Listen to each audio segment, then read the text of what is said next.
Peak Wealth Management proudly presents the Trust the Plan podcast with Nick Hopwood and Jim Pilat, where we believe by providing education and guidance, we can help you retire with peak confidence.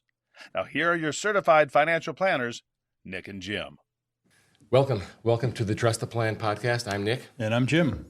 And Jim, it is, you guessed it, the Feel Good Edition. Yes, excellent. So it's about September 30th, end of the quarter, and we have some good stats here. The S&P year to date is up double digits. And when that happens, Jim, it's usually a good fourth quarter. Yeah, definitely is usually a good sign for the rest of the year. So this has happened like 30 times since 1950, where the S&P is up double digits at the end of the third quarter. And what's interesting is October has actually been negative on average thanks to 1987. But it is October 50-50, like 50% of the time it's up, 50% of the time it's down. So that's a coin flip. But the fourth quarter as a whole is up 83% on average, right? So that's even better than average. And the returns are great. The average return is 4.3% and the median at 5.2. Looking at this data right there. And that is excellent, right? That's way above average for a quarter. Yeah, definitely. And the fact that it's proven true 83% of the time is a pretty strong statistic. Yep, definitely. So it's been a good year, and usually, when a trend is really strong, that trend continues for a while. So hopefully we'll have a strong fourth quarter. One other thing with market timing news is that we're up against the government shutdown threat once again. So this has happened many times in my career, especially since 2013. But I don't want you to get upset about this. I don't want you to panic. I want you to keep your focus on numbers like this rather than the emotions of a government shutdown, because typically doesn't happen, but then if it does, it's typically quick. And in the 4 or 5 times that it has happened in the last 10 or 12 years, I looked this up, the average returns over the next 30 days are very similar to what we've seen here, where it actually leads to a market spike. I don't know why, but for whatever reason, it's an atypical expectation, I guess. It probably puts people in a good mood, thinking, okay, we're still going to be all right. We're not going to shut down everything. So if you have questions regarding the government shutdown, call us. Let's leave it at that, okay? All right, so today we're talking about beneficiary IRAs and the strategy that we like to recommend when we're making withdrawals from the Bene IRA, and also the investment allocation or the investment risk that we could have in this type of a situation.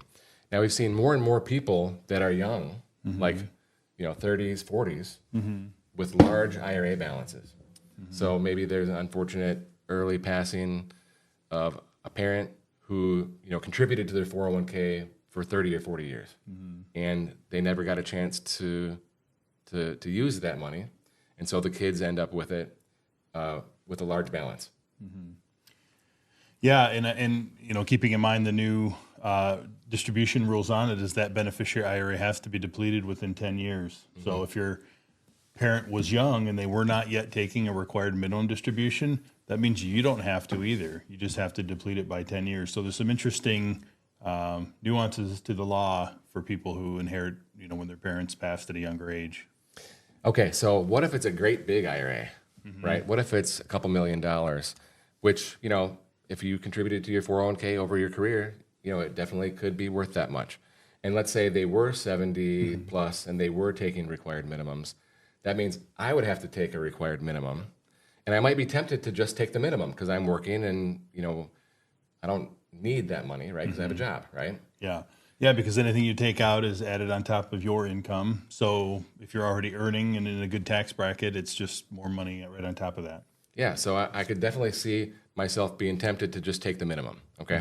So let's say the IRA is worth, $2 million or something like that. The required minimum is like $45,000, depending, just coming up with an example, depending on my age and my life expectancy, the tables could end up like around $45,000. Well, if you only took out $45,000 on a $2 million portfolio over the next 10 years, that portfolio could be worth $4 million, right? I mean, let's just say it's probably going to be worth a lot more than it is today. Yeah. Even if you're taking out some. Okay. Well, let's say I'm like in the 22 or 24% tax bracket, and I'm taking out $50,000. That's a pain. I'm paying out, upwards of $10,000 between the Fed and state, so that's painful. But I'm still getting, 40 grand into cash flow, which is nice. But then I'm going to have this $4 million bomb that goes off in 10 years.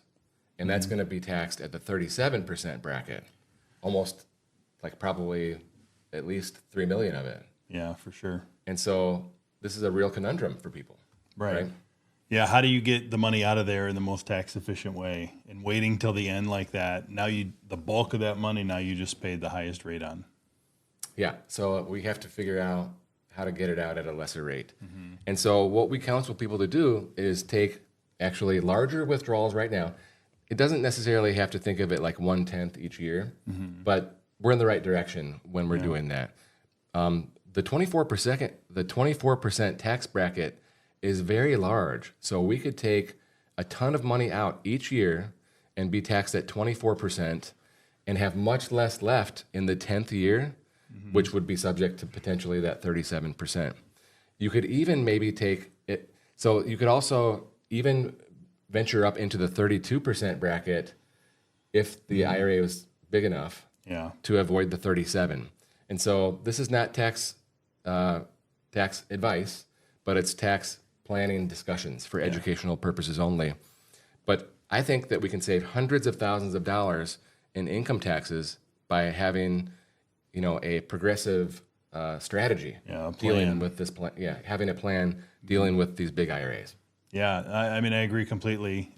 Just like we talk about with Roth conversions and things, we don't want to leave unused money in a good tax bracket. Right? Exactly. We want to maximize the opportunity that we have there. Now, we also see people that have brokerage accounts, right, in addition to these beneficiary IRAs. And maybe the brokerage account is invested more moderately because they think, well, maybe I'll need that money for something, or I'll need that money sooner. And I have my beneficiary IRA invested aggressively because my brain is wired for IRAs for aggressive, right? Right. Well, let's kind of turn that upside down, because the reality is you do need money out of this beneficiary IRA immediately. Every year you're going to need at least a minimum amount. And if you're working with us, it's going to be larger than the minimum, probably. And so that account actually needs to have, like we talk about the peak income conductor, a strategy in place to make sure the risk matches the timeline. So maybe it shouldn't be aggressive. And now, as we're taking these distributions, these large distributions, it's probably more money than we need because we're working and we're not relying on that money. And so we put that money in a brokerage account. Yep. Well, if that brokerage account, again, is money we don't need, because we definitely won't need it because we're drawing down the IRA. So the brokerage account then can be aggressive. And if we are pushing ourselves up into this 24 or even 32% bracket, any fixed income that's invested in that brokerage account is going to be taxed at that higher level. So let's get it out of there and be more aggressive in this account. And so we're only paying tax on stock dividends, which could be at 15% or 20%. And so it kind of turns that risk reward, or that risk allocation of risk to different accounts, kind of upside down.